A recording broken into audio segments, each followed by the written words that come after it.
I can barely drive past the school without stopping to think of you and how we used to act the fool. Penjelasan tentang perangkat input. Input adalah data atau informasi yang diberikan ke sistem perangkat atau program untuk diproses. Input bisa berupa 1. Manual. Data yang dimasukkan oleh pengguna seperti mengetik teks di keyboard atau memilih opsi di layar. 2. Sensor. Data yang dikumpulkan oleh perangkat keras seperti kamera, mikrofon, atau termometer. 3. Digital. File atau data dari perangkat lain seperti file dokumen atau gambar. 4. Misalnya mengetik angka pada kalkulator adalah input untuk melakukan operasi hitung. Suara yang direkam oleh mikrofon adalah input untuk aplikasi perekam suara. Fungsi dari perangkat input. Perangkat input berfungsi untuk memasukkan data atau perintah ke dalam sistem komputer agar dapat diolah lebih lanjut. Data ini bisa berupa teks, suara, gambar, video, atau sinyal lainnya. Berikut adalah beberapa fungsi utama perangkat input. 1. Memasukkan data, mengirimkan informasi ke komputer seperti mengetik teks menggunakan keyboard dan memindai dokumen menggunakan scanner. 2. Memberi perintah, memungkinkan pengguna untuk memberikan instruksi ke komputer, seperti menggunakan mouse untuk klik atau memilih menu. 3. Mengontrol sistem, memungkinkan pengguna mengendalikan fungsi perangkat lunak atau perangkat keras, misalnya dengan menggunakan joystick atau controller game. 4. Interaksi dengan sistem, membantu pengguna berinteraksi langsung dengan sistem, seperti menggunakan layar sentuh atau touchscreen atau perintah suara.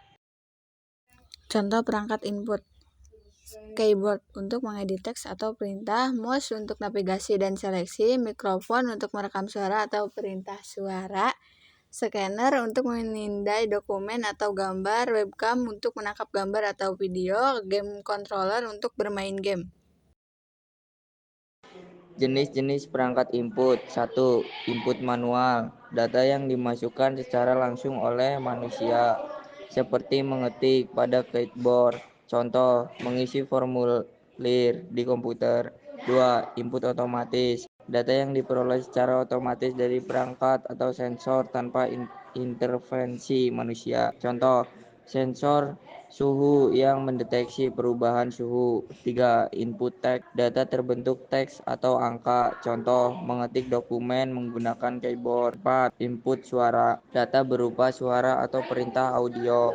Contoh, menggunakan asisten virtual seperti Siri atau Google Assistant. 5. Input visual. Data berupa gambar atau video. Contoh, gambar yang diambil oleh kamera. 6. Input gerakan. Data yang diperoleh dari gerakan tubuh atau alat tertentu. Faktor perangkat input. 1. Jenis perangkat. Pemilihan perangkat input yang sesuai dengan kebutuhan keyboard, mouse, mikrofon, dan lain-lain. 2. Kualitas perangkat. Perangkat yang berkualitas tinggi menghasilkan data lebih akurat. 3. Keahlian pengguna. Kemampuan pengguna mengaruhi kecepatan dan akurasi input. 4. Lingkungan operasi. Faktor seperti kebisingan input. 5. Kompatibilitas.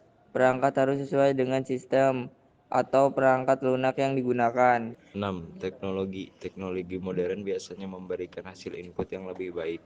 7. Jenis data. Data input, teks, gambar, suara memengaruhi perangkat yang digunakan. 8. Kecepatan respon. Latensi perangkat dapat memengaruhi efisiensi input. 9. Keamanan. Perangkat harus menjaga privasi data terutama dalam autentifikasi. Faktor-faktor ini menentukan efisiensi dan kualitas proses input dalam sistem. Kesimpulan, perangkat input itu alat yang digunakan untuk memasukkan data atau perintah ke dalam sistem komputer. Contohnya seperti keyboard, mouse. Intinya perangkat input itu jembatan antara manusia dan mesin supaya kita bisa ngasih instruksi atau masuk data. Terima kasih.